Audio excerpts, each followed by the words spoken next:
Sa isang liblib na baryo na napapaligiran ng palayan at taniman ng saging, doon nakatira si Mario, isang mahirap na magsasakang sabungero. Lumang bahay kubo lamang ang kanyang tirahan kasama ang asawa niyang si Lina at ang dalawa nilang anak na sina Kaloy at Lira.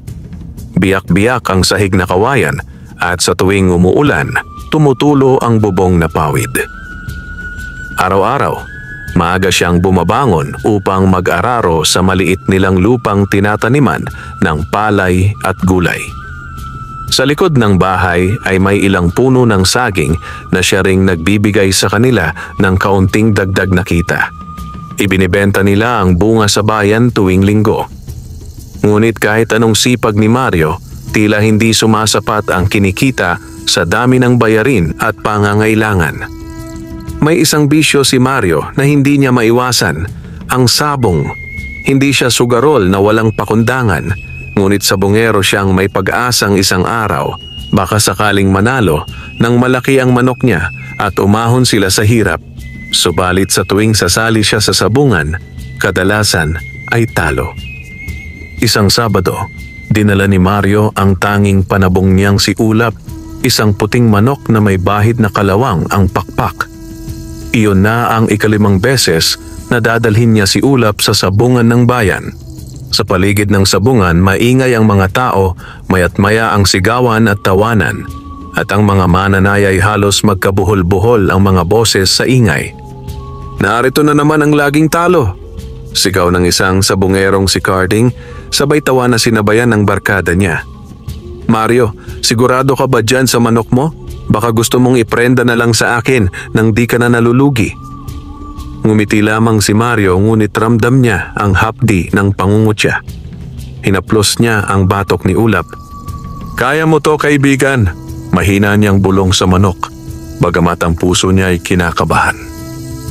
Nang sumapit ang laban ni Ulap, humarap ito sa isang malaking panabong na kilala sa sabungan na manok ni Don Isko, ang mayamang hasyendero sa kabilang baryo. Matikas ang tindig, matalim ang tari, at hindi may pagkakailang inalagaan ito sa mamahaling pagkain. Pagsugod pa lamang, ilang sandali lang ay napuruan agad si Ulap. Napasigaw si Mario nang makita ang paggapang ng kanyang manok, duguan at bagsak. "Talo na naman!" sigaw ni Carding, sabay tawa ng malakas. "Mario, baka ang mutya mo ay hindi sa saging kundi sa malas." Wala nang nagawa si Mario kundi pulutin ang sugatang manok. Halos wala siyang uwing pera. Pag-uwi niya sa bahay, tahimik lamang siya. Naabutan niya si Lina na nagtatapal ng lumang laylayan ng duster at ang mga anak niya na naglalaro ng tansan sa bakuran. "Kamusta ang sabong, Mario?" tanong ni Lina, bagamat alam na niya ang sagot. "Wala, Lina." Mahinang tugon ni Mario. "Natalo na naman si Ulap. Wala na akong pantubos sa inutang kong pakain." Tahimik na napayo ko si Lina. "Huwag ka nang masyadong umasang sa sabong tayo aangat. Baka sa pagsasaka pa rin tayo sasandal. Kaya mo naman, Mario. Masipag ka." Ngunit sa puso ni Mario, may isang lihim na sigaw. Gusto niyang patunayan sa mundong puro pang-aapi na kaya rin niyang makaangat, kahit minsan man lang. Hindi niya alam, may nakikinig sa kanyang mga buntong hininga. Hindi lamang ang hangin, kundi isang nilalang sa likod ng kumpol ng mga saging sa bakuran. Kinabukasan, maagang nagpunta si Mario sa likod ng bahay. Balak niyang linisin ang paligid ng mga puno ng saging at magtanggal ng mga tuyong dahon. Nakapamaywang siya habang tinitingnan ng mga halamang tila masigla kaysa dati. Ang malalapad na dahon ng saging ay kumakaway sa hangin at ang mga bunton ng tuyong dahon sa lupa ay nag-iipon ng hamog. Habang nagwawalis siya, napansin niyang may isang punong saging sa pinakadulo ng kumpol na tila kakaiba. Mas makinis ang katawan nito, mas matingkad ang berde, at tila may kakaibang kintab ang pang-ibabang bahagi ng puno. Nang lapitan niya, napansin niyang may mga ukit na hugis bilog sa puno na hindi niya maalalang siya ang gumawa. "Lina!" sigaw ni Mario mula sa likod. "May naaalala ka bang may nagukit dito sa puno ng saging?" "Wala naman," sagot ni Lina mula sa loob ng bahay. "Bakit? May nakita ka ba?" "Parang marka sagot ni Mario, ngunit hindi na muli siyang sinagot dahil abala na ang asawa sa loob. Lumapit pa siya. Nang haplusin niya ang katawan ng puno, ramdam niya ang malamig at banayad na kuryenteng dumaloy sa palad niya. Napaurong siya sandali. Napakunot noo. "Parang buhay na buhay ka bulong niya sa puno. Sa ugat bandang paanan ng saging, may nakausling maliit na bato na hugis kalahating bilog. Naisip niyang baka ugat lang iyon o tipak ng lupa, ngunit kakaiba ang kinang nito. Nang hukayin niya ng kaunti, umahon ang isang maliit na mutyang tila galing sa loob mismo ng ugat. Kulay ginto na may bahagyang dilaw na liwanag, parang munting buwan sa lupa. Napahawak siya ng maigi. "Ano to?" tanong niya sa sarili. Sa sandaling mahawakan niya ng buo ang mutya, sumingaw ang malamig na simoy ng hangin na may halong bango ng hinog na saging. Saglit na nanginig ang mga dahon sa paligid, parang may dumaan na di nakikitang nilalang. Naramdaman ni Mario ang kakaibang gaan ng katawan at paglilinaw ng kanyang paningin. "Mabait ka sa lupa, Mario." Isang boses ang dumampi sa kanyang pandinig, mahina ngunit malinaw. "Matagal na kitang pinagmamasdan." Napalingon siya sa kaliwat kanan, ngunit wala siyang makitang tao. Tanging ang mga puno ng saging lamang ang maririnig humahalik sa hangin. "Sino yan?" kinakabahan niyang tanong. "Mula ako sa puno ng saging na ito," sagot ng boses na tila nagmumula sa paligid. "Ako ang tagapag-ingat ng mutya ng masaganang ani. Matagal mong inalagaan ang mga halaman, hindi mo sinaktan ang mga nilalang sa paligid, at kahit sa kahirapan, marunong kang magbigay sa kapwa. Panahon na para matulungan ka." Nanlaki ang mga mata ni Mario. Hindi siya naniniwala agad, pero ang lamig sa kanyang palad, ang liwanag ng mutya, at ang kakaibang katahimikan ng paligid ay parang nagpapatotoo sa naririnig. "Mutya ng saging ang hawak mo," wika ng boses. "Kung gagamitin mo ito ng may mabuting puso, tutulungan ka nito. Ngunit tandaan mo, huwag mo itong gagamitin sa kasamaan at huwag mong kalilimutan ang mga taong nangangailangan kapag ikaw ay umasenso." "Paano ko ito gagamitin?" tanong ni Mario, halos bulong. "Ilapit mo sa iyong panabong at sa iyong mga tanim. Makikita mo ang kaibahan. Ngunit lagi mong isaisip ang salitang pasasalamat at huwag mong kalilimutan ang pinanggalingan mo." Unti-unting naglaho ang boses. Ang liwanag sa mutya ay nanatiling banayad na kumikislap sa kanyang palad. Nanginginig man ang kamay ni Mario, dama niya ang pagusbong ng pag-asa sa dibdib. Tinitigan niya ang mutya. "Kung totoo ka man," bulong niya, "sana tulungan mo kaming makaahon. Hindi lang para sa akin, kundi para sa pamilya ko." Naghapon siyang tahimik, iniingatan ang mutya. Nilagay niya ito sa isang maliit na supot na tela at isinuksok malapit sa dibdib, sa ilalim ng lumang kamiseta. Hindi niya agad sinabi kay Lina sapagkat baka pagtawanan lang siya o sabihing nababaliw na sa pangarap na manalo sa sabong. Ngunit sa gabing iyon, habang nakahiga sa papag, hindi siya makatulog. Paulit-ulit niyang naaalala ang boses, ang liwanag, at ang salitang mutya ng saging. Sa kaibuturan ng puso niya, may kumikislap na pag-asang matagal nang nakabaon sa mga taon ng pagkatalo at kahirapan. Kinabukasan, maaga pa lang ay lumabas na si Mario, dala ang panabong niyang si Ulap. Kahit pasugatan at mahina pa ang manok mula sa huling laban, hindi pa rin niya ito kayang isuko. Iniupo niya ang manok sa isang bakanting espasyo sa likod ng bahay, sa tabi ng mga puno ng saging, at dahan-dahang hinawakan ng mutya na nakasabit sa kanyang leeg sa loob ng supot na tela. "Kung totoo ka," bulong niya sa mutya, "palakasin mo sana si Ulap Hindi para manira, kundi para mabigyan ng pagkakataong umasenso ang pamilya ko. Inilapit niya ang mutya sa tuka ng manok, saka marahang itinaas malapit sa ulo nito. Sa isang iglap, tila kumislap ang liwanag sa mutya at ang katawan ni Ulap ay nanginig sa saglit.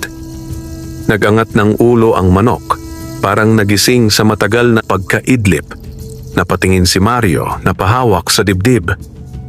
"Ulap?" mahinang tawag niya. Nagkaskas ng pakpak ang manok at sa unang pagkakataon matapos ang matagal na pagkakalugmok, naging matikas itong muli. Mas buhay ang tingin sa mata, mas agresibo ang tindig at kusang tumuka ng pakain na nakalatag sa harapan nito. "Mukhang mas malakas siya, Mario," sabi ni Lina na lumapit sa kanila. "Kanina kanilang parang hindi makatayo ah. Siguro kagabi pa siya nagkamalay nang ayusin ko ang sugat niya." Palusot ni Mario, hindi pa rin makwento tungkol sa mutya. Ngunit sa loob-loob niya alam niyang kakaiba ang nangyari. Lumipas ang ilang araw, gumaling ng tuluyan si Ulap. Hindi na siya mukhang talunan at mahina, na mula ang maging talukap ng mata, naging makintab ang balahibo at sa tuwing may madadaang ibang manok, agad itong nag-aastang mandirigma. Sa panahong iyon, napansin din ni Lina na mas maganda ang tubo ng mga tanim nilang gulay. Mas malalaki ang bunga ng talong, mas lunti ang dahon ng pechay, at ang mga saging ay tila mas mabilis hinog. Kapag tinitingnan ni Mario ang mga halaman habang nakasabit ang mutya sa kanyang leeg, tila sumasabay ang hangin sa pagtibok ng kanyang puso at ang mga dahon ay kumakaway na parang nagpapasalamat. "Mario, parang ang ganda ng ani natin ngayon," wika ni Lina isang hapon habang magkasamang nag-aani ng gulay. "Kung lagi ganito, baka unti-unti nating mabayaran ang mga utang sa tindahan." "Siguro sinuwerte lang tayo sa panahon," sagot ni Mario. Ngunit hindi niya maiwasang hawakan ng mutya sa ilalim ng damit niya na parang kinakausap sa isip. Isang araw ng Sabado, muling nagpasya si Mario na pumunta sa sabungan. Kay tagal na niyang iniiwasan iyon matapos ang sunod-sunod na pagkatalo. Ngunit ngayong nakikita niyang malakas na muli si Ulap, naglakas loob siyang sumubok ulit. Ngayon, iba ang pakiramdam niya. Hindi na siya basta sumusugal. Parang sinusubukan niya ang regalong ibinigay sa kanya. Sa sabungan, muli niyang nakaharap ang mga dating kakilala. Naroon si Carding, si Choben at si Don Isko na tila laging handang manuksong muli. "Oh Mario," wika ni Carding. "Buhay pa pala ang manok mo. Hindi ka pa nadadala?" "Subukan lang ulit," sagot ni Mario, kalmado ngunit may lihim na kumpiyansa. Bago nagsimula ang laban, palihim niyang hinawakan ang mutya sa loob ng damit, huminga ng malalim at bumulong sa isip. "Kung ito man ang pagkakataon, sana maging makatarungan ang laban. Hindi ko hahayaang maging sakim." Nang sumapit ang oras ng laban, humarap si Ulap sa isang manok ni Carding na kilala ring magaling. Sabik ang mga tao, maingay, at nag-uunahan sa pustahan. "Sa manok ni Carding ako," sabi ng karamihan. Laging talo naman niyang si Mario. Ngunit nang sabay na pakawalan ng mga manok, iba ang nangyari. Mabilis na nakaiwas si Ulap sa unang sugod ng kalaban. Lumundag ito ng matatas, sumugod sa gilid at sa isang iglap, tumama ang tari nito sa leeg ng manok ni Carding. Isang mabilis ngunit malinis na galaw, bumagsak ang kalaban. Napatayo si Mario, halos di makapaniwala. Ang mga tao sa paligid ay nag-iingay. May mga napamura sa gulat, may napasigaw, may napaawang ang bibig, nagigil sa talo. "Panalo ang manok ni Mario," sigaw ng taga-anunsyo. Napuno ng bulalas ng mga tao ang sabungan. Si Carding ay napakamot ng ulo, hindi makapaniwalang nadali ng dating laging talo ang kanyang panabong. "Parang iba ang manok mo ngayon, Mario," sabi ni Carding, pilit na nakangiti. "Anong pakain mo? Baka naman may sikreto ka na hindi namin alam." Ngumiti lamang si Mario at tumango. "Wala pare, tiyaga lang sa pag-aalaga." Pinapainom ko lang ng malinis na tubig at inaantayan sa bakuran. Ngunit sa ilalim ng kanyang kamiseta, ang mutya ng saging ay banayad na kumikislap, parang nakangiting nakikisalo sa unang biyaya na dumating sa kanyang buhay.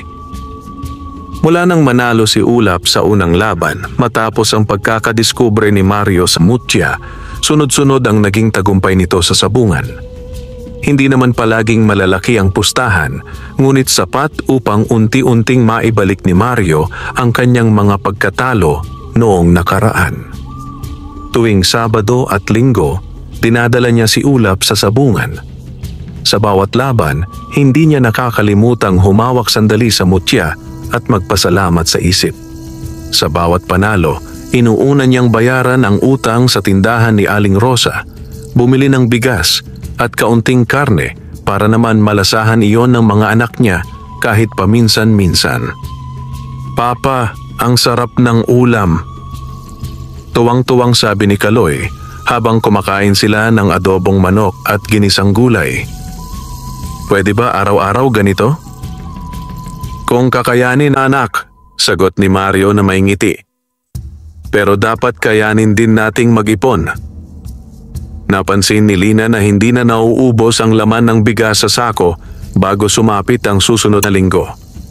Nagkaroon na sila ng kaunting ipon sa ilalim ng banig. Maliit na lata na pinaglalagyan ni Lina ng sobrang barya at papel na pera. "Mario," sabi ni Lina isang gabi, "baka pwedeng lisanin mo na yang sabong kapag nakabawi-bawi tayo. Natatakot pa rin ako na baka magbago ang takbo ng swerte." "Tama ka, Lina," sagot ni Mario. "Pero habang nandito ang pagkakataon, ayokong sayangin. Nangangarap din akong magkaroon tayo ng maayos na bubong, bagong gamit sa bahay, at mapag-aral natin ng maayos ang mga bata." Sa tuwing pupunta siya sa sabungan, hindi maiiwasang mapansin ng iba ang biglaang paglakas ni Ulap at ang sunod-sunod na panalo ni Mario.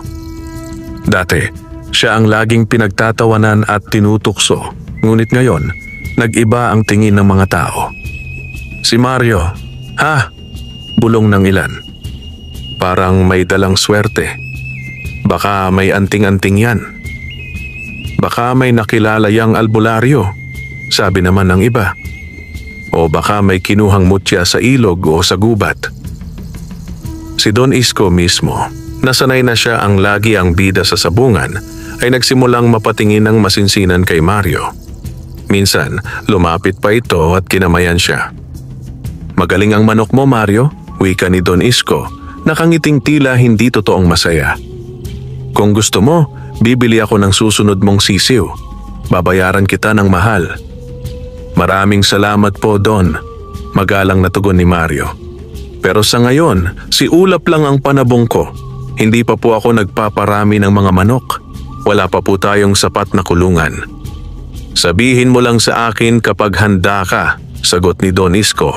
Ngunit sa likod ng kanyang mga mata ay may aninong hindi maipaliwanag, parang inggit na tinatakpan ng mapagkunwaring ngiti. Habang dumarami ang panalo ni Mario, dumarami rin ang mga matang nakamasid.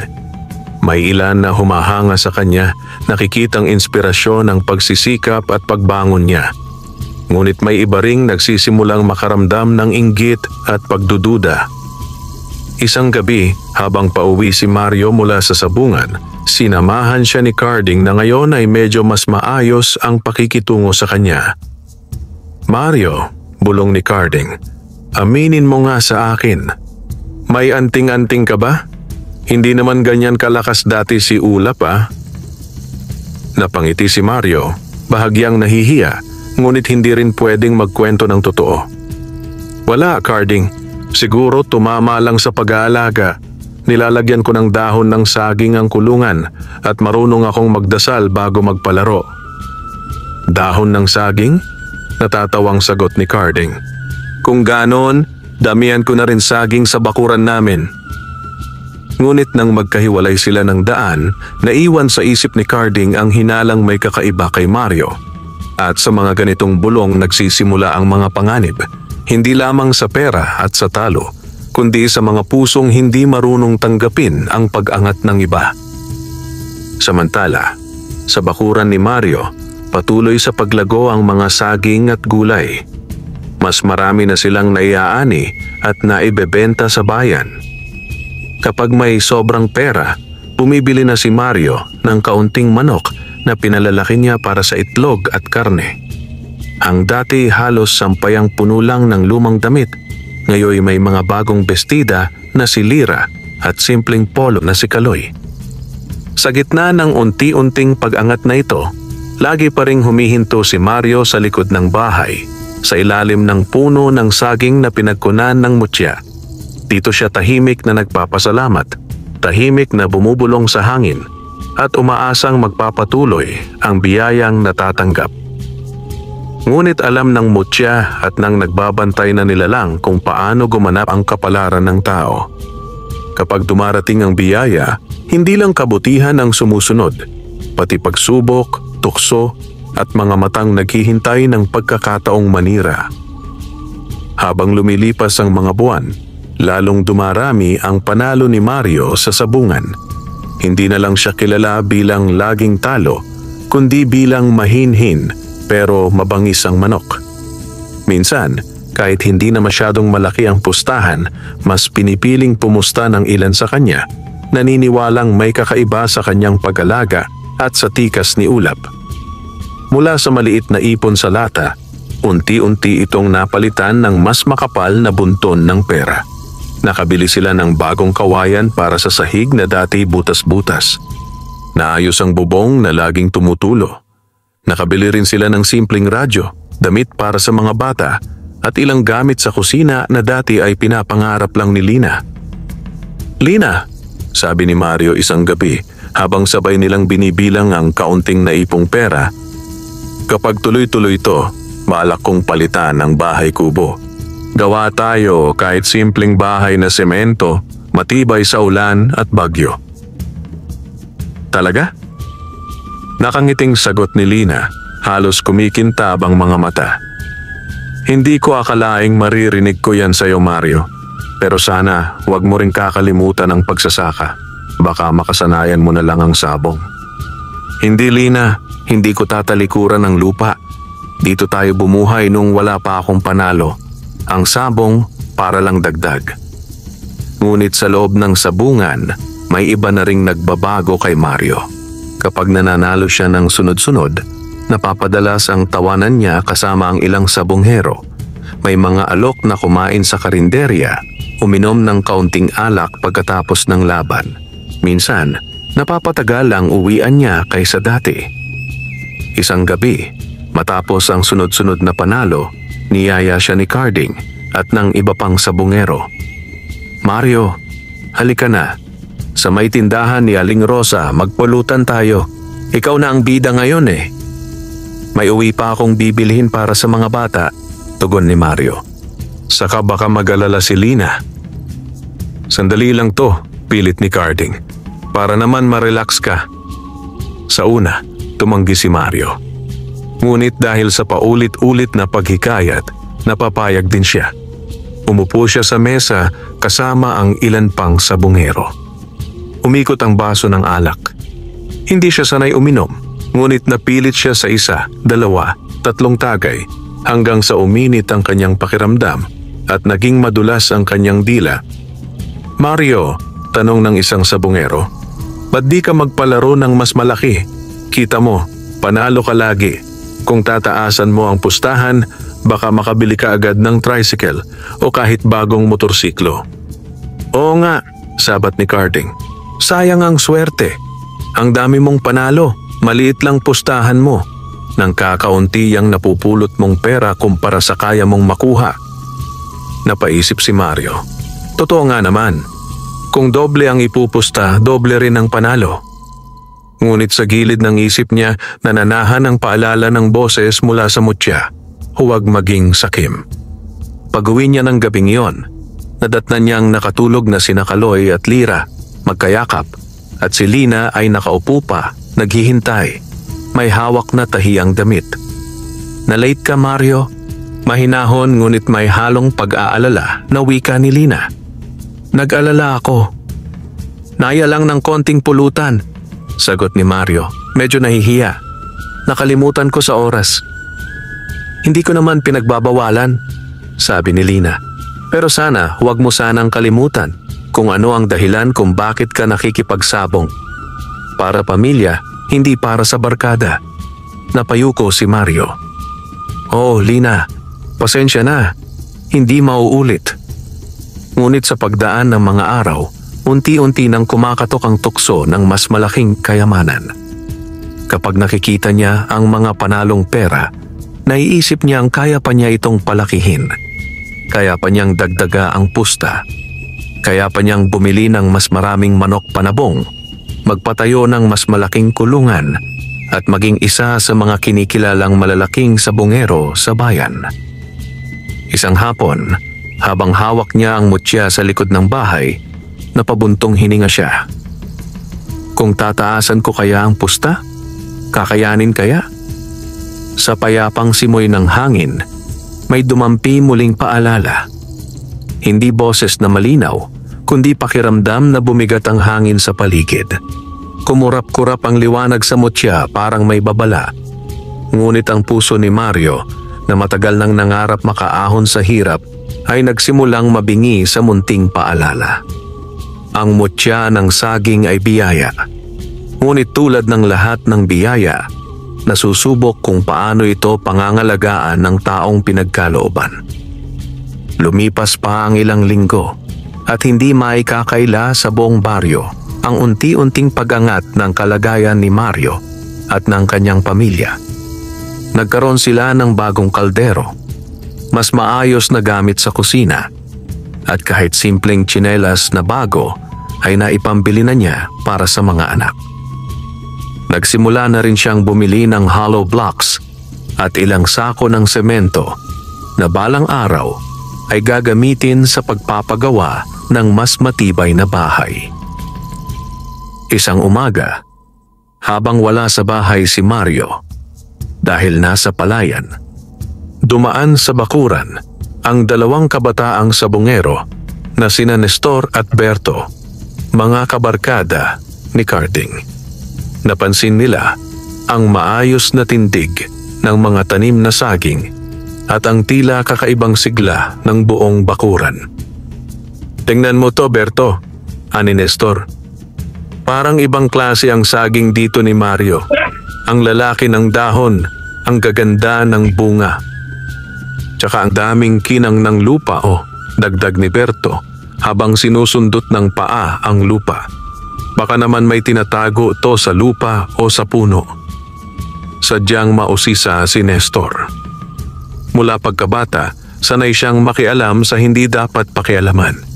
Napadako ang tingin niya sa puno ng saging sa pinakadulo, iyong kakaibang may marka sa katawan at nakapwesto sa gilid ng bakod.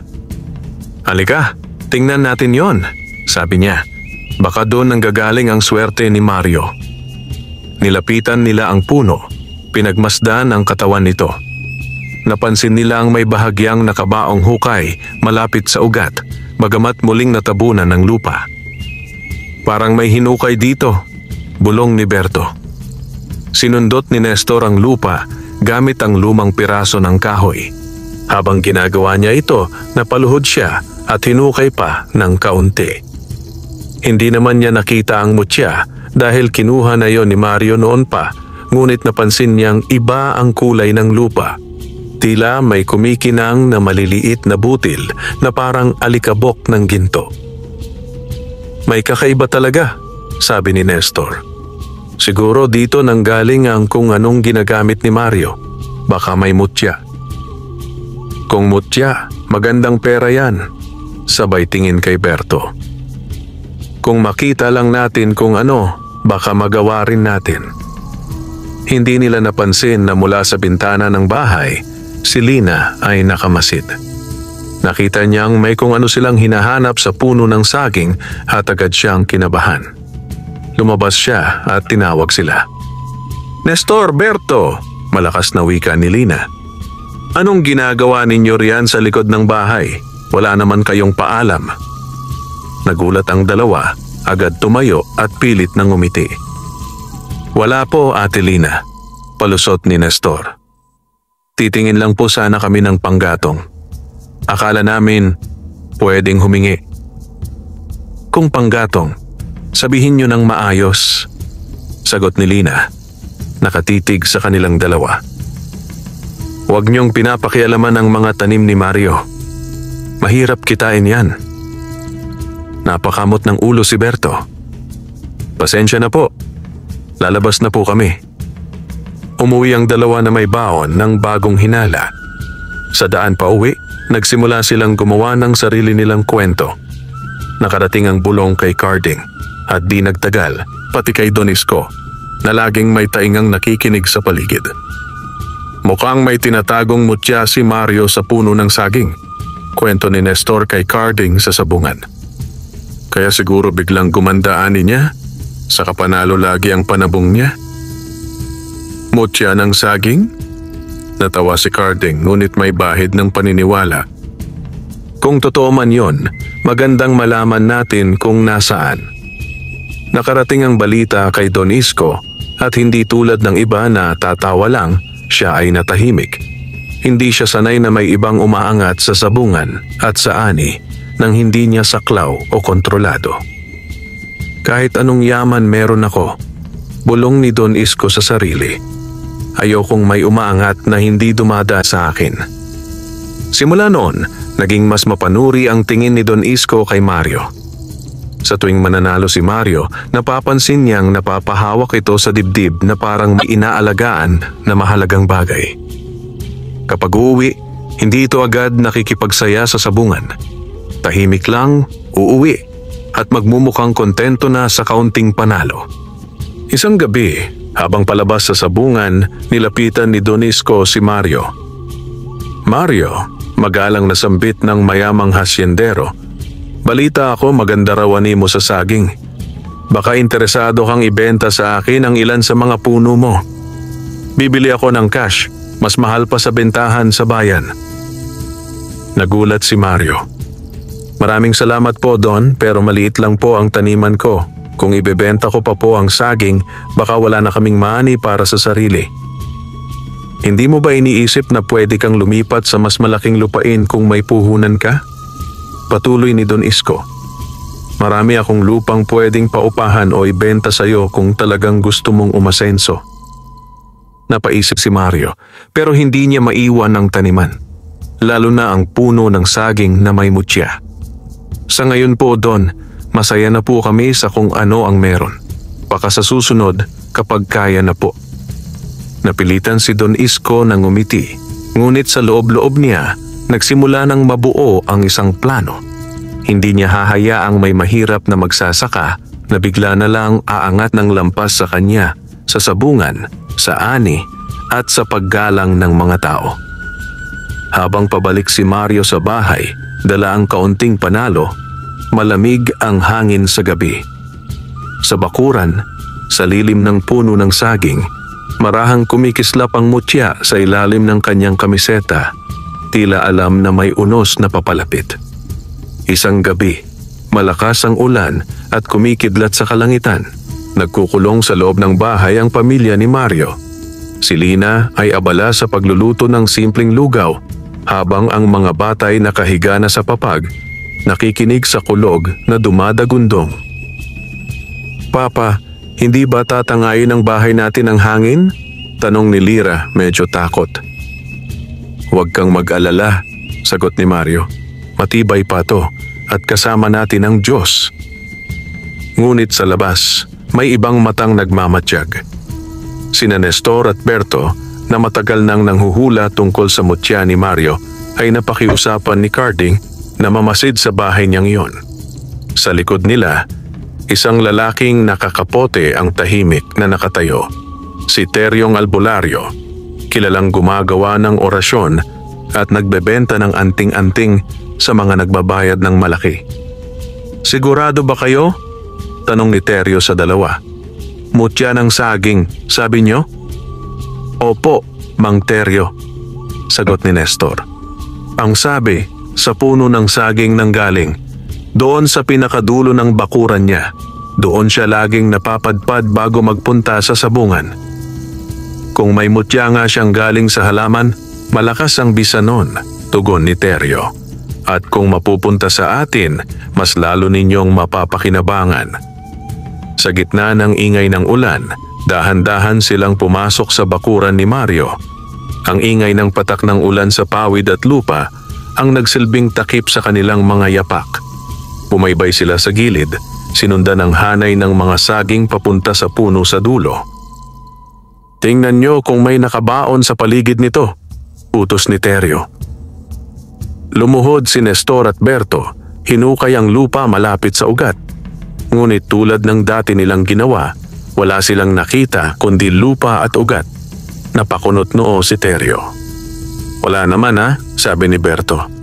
"Kung wala rito, baka nasa bahay," bulong ni Teryo. "Kung mutya ang gamit niya sa sabong, malamang hindi niya iiwan sa lupa yon."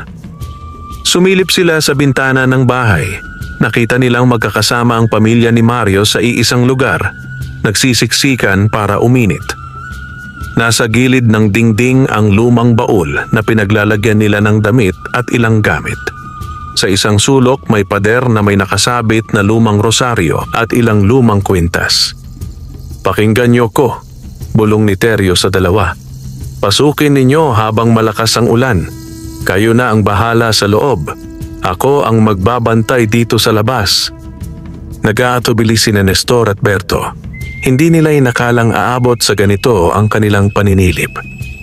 "Mang Teryo, hindi ba masyadong delikado to?" tanong ni Nestor. "Bahay na to ng tao, hindi ng aswang." "Tanga," singhal ni Teryo. "Kapag nakuha natin ang mutya, hindi na kayo maghihirap. Hindi kayo laging talo sa sabungan. Hindi kayo uutusan ng kung sino-sino. Gusto niyo bang habang buhay kayong nasa lupa habang umaangat ang mga kagaya ni Mario?" Napatingin sila sa isa't isa. Sa huli, nanaig ang tukso. Dahan-dahan nilang binuksan ang maliit na siwang sa may likod na dingding kung saan medyo lumuwag ang kawayan. Sa loob ng bahay, hindi napansin ni na Mario na may marahang kumikislot sa likod na bahagi ng dingding. Ang ingay ng ulan at kulog ang pumapawi sa anumang kakaibang tunog. Habang nakikipag-usap si Mario kay Lina tungkol sa plano nilang patagalin muna ang kinikita at hindi munang tumaya ng malaki, si Nestor ay dahan-dahang sumuot sa siwang at nakatungtong na sa sulok ng kanilang silid. Sinundan siya ni Berto, nanginginig sa kaba. "Hanapin niyo ang mutya," bulong ni Teryo mula sa labas. Malamang nakasabit sa leeg niyang si Mario o nakalagay kung saan siya laging tumitingin. Sa dilim ng sulok, napansin ni Nestor na sa leeg ni Mario ay may nakasukbit na tila supot na tela sa loob ng kamiseta. Sa tuwing gagalaw, lumilikha ito ng bahagyang hugis sa damit. "Doon," bulong niya kay Berto. "Sa leeg niya. Yon ang mutya." "Paano natin kukunin yon?" balik ni Berto. Halos mahina na ang boses sa kaba. Hindi na nila napansin na habang nagbabalak sila, may malamig na simoy na dumaloy sa loob ng bahay, dumausdos sa sahig at dumampi sa puno ng saging sa labas. Sa labas, ang mga dahon ng saging ay sabay-sabay na umalon na parang may iisang paghinga. Bago pa man makakilos sina Nestor, biglang umihip ang malakas na hangin. Tumama ang isang sanga ng saging sa bubong at nagdulot ng malakas na kalabog. Nagulat ang buong pamilya ni Mario. "Ano yon?" sigaw ni Lina, napatingin sa kisame. Napamura si Nestor sa gulat at natapilok pa atras. Sa pagmamadali niyang umatras mula sa sulok, natapakan niya ang isang lumang bangko na nagpagulong dito at lumikha ng malakas na ingay. "May tao!" sigaw ni Mario, agad na tumayo.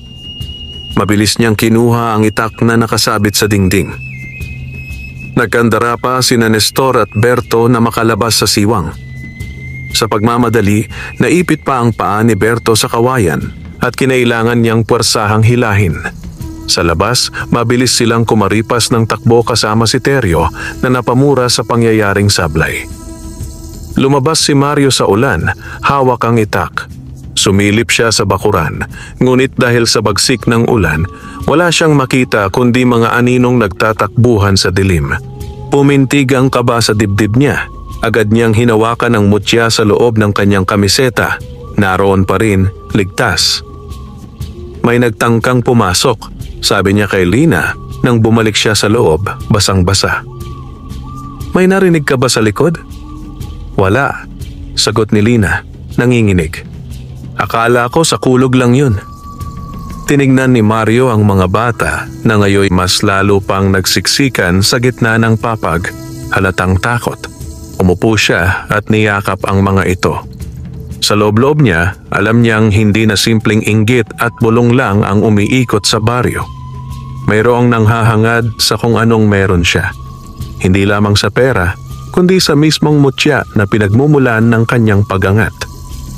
Sa labas, sa lilim ng sagingan, tumigil ang mga dahon sa pagalon, ngunit ang katahimikan ay may bahid na babala. Ang mutya ng saging ay nananatiling nasa kanyang dibdib, ngunit ang panganib nitong maagaw ay lalo lang lumalapit. Kinabukasan, kumalat ang tsismis na may magnanakaw umanong nagtatangkang pumasok sa bahay ni Mario ng gabi ng malakas na ulan. May mga nakarinig daw ng yabag, may nakakita raw ng aninong tumatakbo sa gilid ng bakod.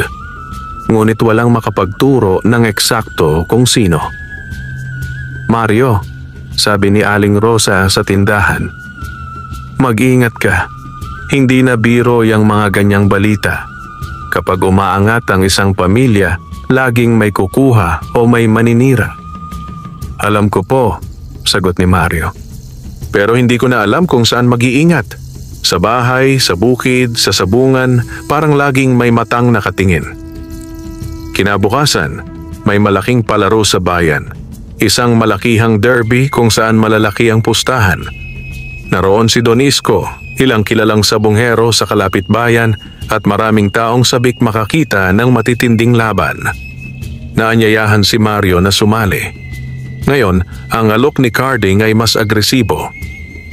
Mario, sabi ni Carding, ito na ang pagkakataon mo. Malaking palaro to. Kung lalaban si Ulap at mananalo, baka di lang bahay ang maipagawa mo. Baka makabili ka pa ng sariling motor, saka lupa sa kabila ng ilog. Pero malaking pustahan din to, sagot ni Mario. Paano kung matalo? Lahat ng ipon ko mawawala. Pero kung mananalo, singit ni Carding, tumitig sa kanya. Bihira dumating ang ganitong pagkakataon. Sa isang tabi, tahimik na nakikinig si Don Isko. Nang magkahiwalay sila ni Carding, nilapitan niya si Mario. Mario, malumanay niyang wika. Narinig kong sasali ka raw sa derby. Kung kinakapos ka sa pusta, maaari kitang pautangin. Hindi mo na kailangang mag-alala sa halagang ilalabas. Nagulat si Mario sa alok. Don, hindi ko po alam kung tama yon. Utang na naman po iyon. Hindi mo ba ako pinagkakatiwalaan? Tanong ni Don Isko, nakangiting mapangakit. Kung may tiwala ka sa manok mo, sigurado ka sa panalo, di ba? Sa ganon, may panalo ka na. Nabayaran mo pa ako. Sa loob-loob ni Mario, nagbanggaan ang dalawang tinig. Ang tinig ng pangarap na makaahon ng tuluyan at ang tinig ng pangamba na baka isang iglap lang maglaho ang lahat. Nang gabing iyon, kinausap niya si Lina. Lina, malumanay niyang sabi, may malaking palaro bukas.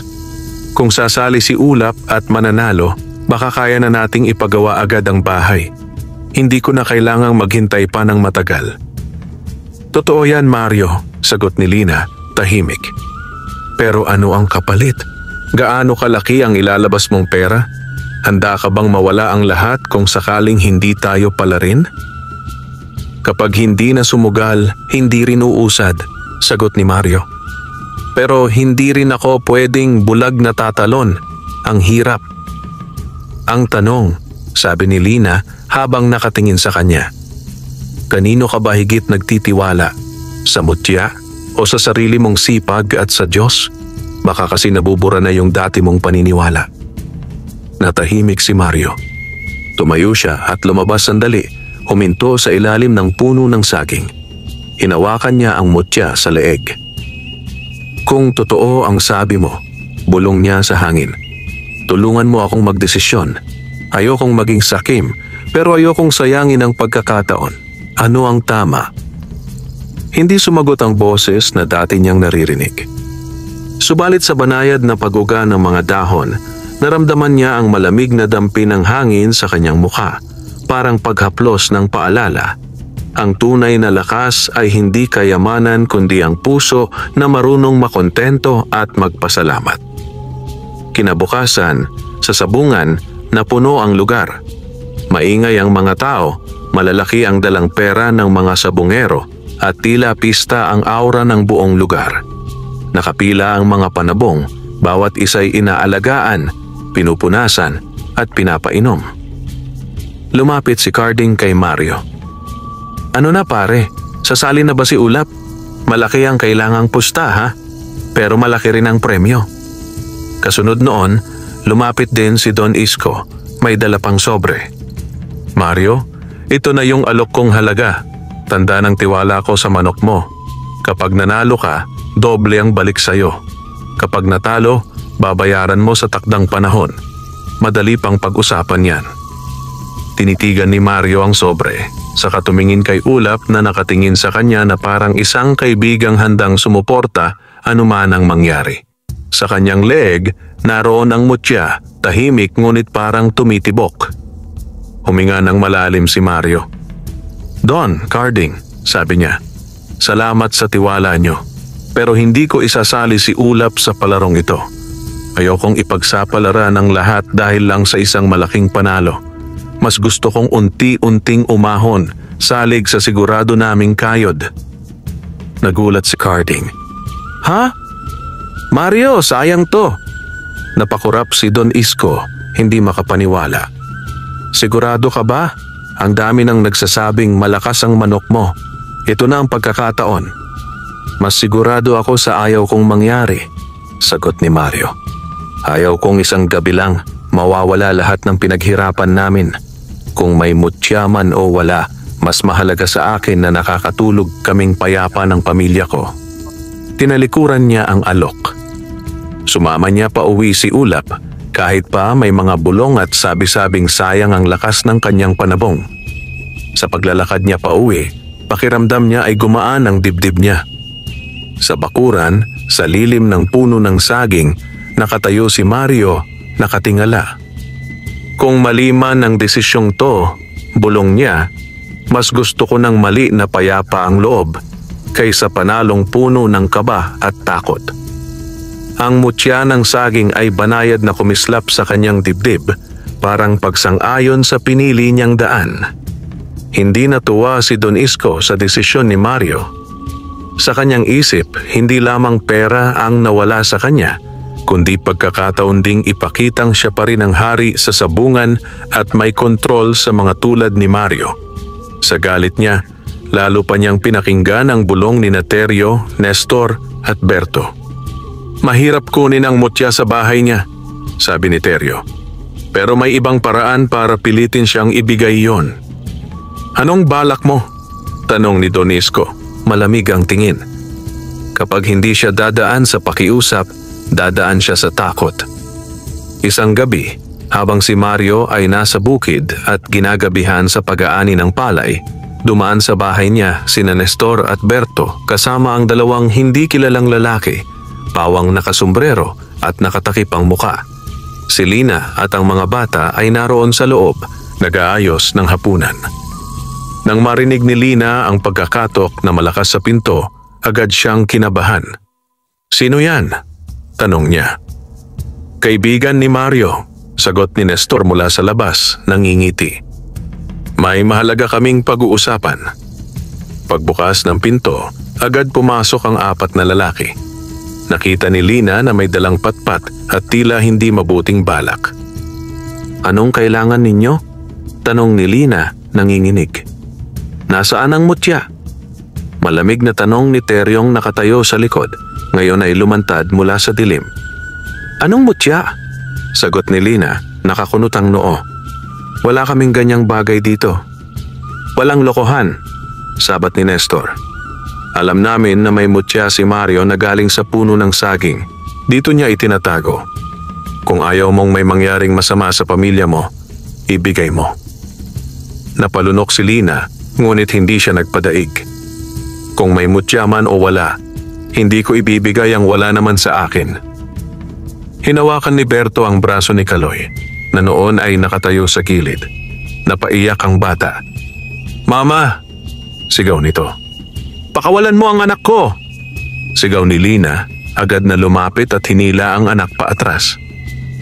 "Hindi kami alis dito hanggat hindi na ibibigay ang mutya," matigas na sabi ni Teryo. "Mas mabuti nang makisama kayo ng maayos kaysa umabot pa sa gulo." Sa mga sandaling iyon, malayo sa bahay, si Mario ay pakiramdam na may kakaiba. Habang nagbubuhat ng sako ng palay, bigla siyang kinabahan. Tila may malamig na hangin na dumaan sa kanyang batok kahit hindi naman umaalon ng palayan. "Mario!" tawag ng kasama niya sa bukid. "Mukhang napapadalas ang tingin mo sa daan. May inaasahan ka ba?" "Parang may hindi maganda," mahina niyang sagot. "Uuwi na ako." Iniwan niya sandali ang trabaho at mabilis na naglakad pa uwi. Hawak-hawak ang mutya sa kanyang dibdib. Habang papalapit siya sa bahay, naririnig na niya ang mahinang iyakan at mga boses na hindi pamilyar. Pagdating niya, nakita niyang bukas ang pinto. Pumasok siya at tumambad sa kanya ang eksenang kinatatakutan ng isang pamilya. Si Lina na pinipigil ni Nestor at Berto, si Kaloy at Lira na umiiyak sa sulok, at si Teryo na nakatingin sa kanya na parang nangingilatis. "Mario," wika ni Teryo, "sakto ang dating mo. Ibibigay mo ba ng maayos ang mutya o kailangan nating mag-iwan dito ng sugat bago ka magdesisyon?" Sumiklab ang galit sa dibdib ni Mario, pero sa likod noon ay takot para sa pamilya. Hinawakan niya ang mutya sa ilalim ng kanyang damit, at sa sandaling iyon, ramdam niya ang kakaibang pag-init nito. Parang may pumipintig na liwanag sa ilalim ng kanyang palad. "Wala kayong karapatang pumasok sa bahay ko at takutin ang pamilya ko," matatag niyang sabi. "Kung kaya niyong manalo sa sabungan, gawin niyo sa maayos na paraan. Huwag sa ganitong katarantaduhan." "Hindi na yan tungkol sa sabong," singhal ni Nestor. "Gusto lang naming pantayin ang laban. Ikaw lang ang may mutya, kami wala. Hindi patas." "Kung ganon," sagot ni Mario, "hindi ninyo kailanman maiintindihan ang ibig sabihin ng pagsisikap. Ang gusto nyo ay shortcut, hindi kayod." Lumapit si Teryo, hawak ang patpat. "Huling pagkakataon mo to, Mario. Ibigay mo ang mutya o baka may masaktan." Sa sandaling iyon, mahigpit na hinawakan ni Mario ang mutya at ipinatong ang kabilang kamay sa ibabaw ng puso niya. "Kung totoo kang tagapag-ingat," bulong niya sa isip, "protektahan mo kami. Hindi ko ginamit ang lakas mo sa kasamaan. Huwag mo kaming pabayaan ngayon." Biglang umalon ang hangin sa loob ng bahay kahit sarado ang bintana at pinto. Umuga ang mga dingding at ang mga dahon ng saging sa labas ay nagbigay ng kakaibang kaluskos na parang iisang pagkanta. Ang mutya sa kanyang dibdib ay nagliwanag na tila maliit na araw, at napaatras sa gulat sina Teryo, Nestor at Berto. "Ano yon?" sigaw ni Berto, tinakpan ang mga mata sa liwanag. Naramdaman nilang biglang bumigat ang mga paa nila, halos hindi makakilos, habang ang sarili nilang mga kamay ay nanginginig. Si Lina at ang mga bata ay napapikit, ngunit ang takot ay napalitan ng kakaibang init na parang yakap ng liwanag. Mahirap tulungan ang taong puno ng kasakiman.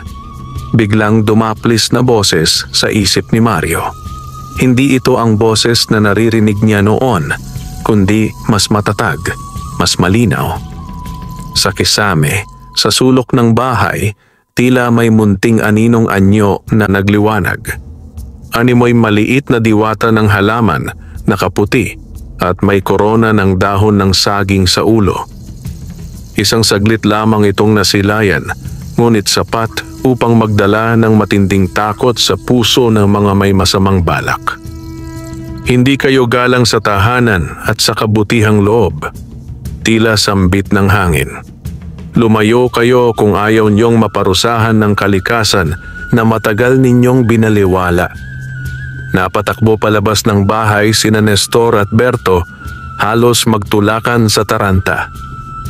Si Teryo ay naiwan saglit, nakatitig sa liwanag sa dibdib ni Mario bago tumakbo ring palabas nanginginig. "Nakakabaliw yun!" sigaw ni Nestor habang tumatakbo sa madilim na daan. "Hindi mutya lang yun, may bantay na engkanto." Simula noon, hindi na muling nagtangkang pumasok sa bahay ni na Mario ang tatlo at pati si Don Isko ay nag-ingat na rin. Ang balitang may tagapagtanggol na engkanto ang tahanan ni Mario ay kumalat sa baryo at kahit hindi lahat naniniwala, walang gustong sumubok. Ang mutya ng saging ay tumahimik at muling nagliwanag ng banayad. Sa puso ni Mario, alam niyang hindi lamang siya binigyan ng biyaya para yumaman, kundi binigyan din siya ng proteksyon hanggat gumagamit siya ng kabutihan. Lumipas ang mga taon at tulad ng paghinog ng saging sa puno, dahan-dahang naabot ni Mario at ng kanyang pamilya ang inaasam na ginhawa. Hindi siya naging biglaang milyonaryo, ngunit ang unti-unting pag-angat nila ay naging matatag.